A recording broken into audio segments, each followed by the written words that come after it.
capoeira, ela sempre foi uma luta construída, criada para o negro, enquanto escravizado naquele momento, poder fugir. A luta é um dos elementos da capoeira, é um dos componentes dessa cultura chamada capoeira. O momento da luta, mas tem a dança, como eu estava falando, tem a filosofia, tem uma questão de ancestralidade muito presente também. E aí todas essas características, todos esses elementos são combinados no jogo.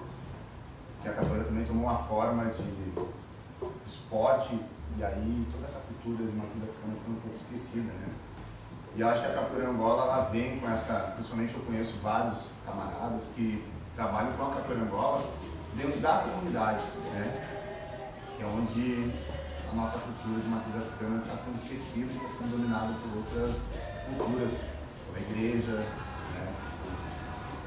Uma grande contribuição a capoeira Angola dá para a preservação da cultura afrodescendente no Brasil é justamente a possibilidade, né, que ela promove de que outras pessoas de outras etnias, né, possam conhecer a cultura da capoeira e com isso aprender a respeitar, conhecer e conhecendo diminuir preconceitos, né? A gente canta para nossos orixás, para quem é de terreiro. Eu sou de terreiro, nem todo mundo, a maioria aqui não é de terreiro.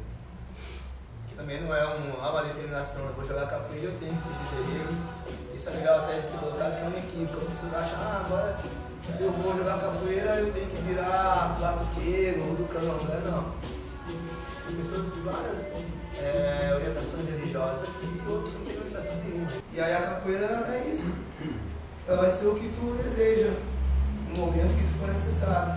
Vai ter um momento que vai ser a luta, vai ter um momento que vai ser o jogo. E vai ter um momento que vai ser a tua terapia. De movimentar teu corpo, tocar teu berimbau, vai ser a tua forma de sair do baixo astral. Assim. Ei, galo cantor!